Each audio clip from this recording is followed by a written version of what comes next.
Soupçonné d'avantager certains candidats des 12 coups de midi, la production du jeu de Jean-Luc Reichmann sur TF1 a réagi ce lundi 27 février.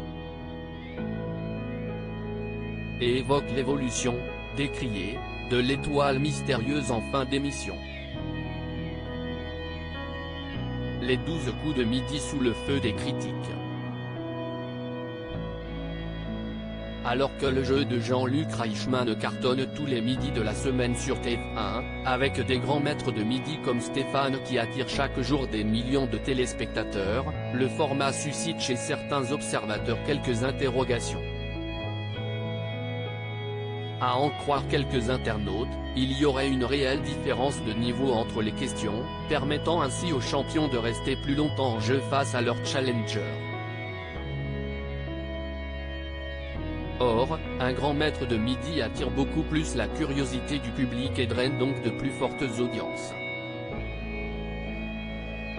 De simples interprétations de la part de certains téléspectateurs balayant de molles à nos confrères de Téléstar. La production des 12 coups de midi met en avant la mécanique du jeu ultra contrôlé qui rendrait tout cas de triche tout simplement impossible.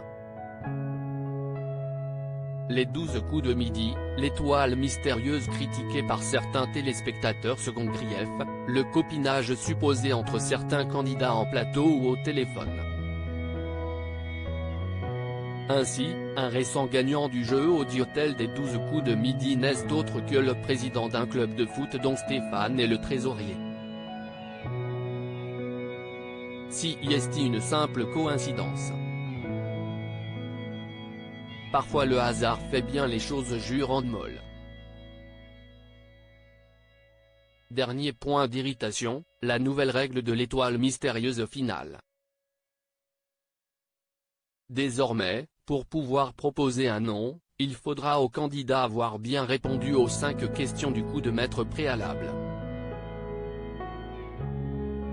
Une aberration pour le public qui craint de voir chaque étoile mystérieuse s'éterniser durant de longs mois avant d'être révélée. Le jeu est en constante évolution. Les règles de l'étoile mystérieuse ont déjà changé par le passé, explique-t-on rapidement du côté de TF1. Il y a une mécanique qui favorise le champion. En septembre 2021, le grand maître de midi Bruno avait également abordé le sujet avec franchise, il n'y a pas de triche. Je n'ai pas d'oreillette et je n'ai pas les questions à l'avance. Mais dans toutes les émissions de ce type, il y a une mécanique qui favorise le champion.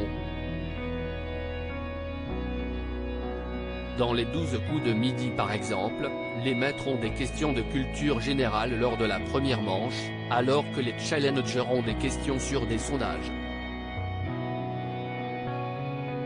Dans N'oubliez pas les paroles, le maestro joue en premier. Dans Tout le monde veut prendre sa place, le champion choisit le thème de son adversaire en finale, avait argumenté le champion de TF1.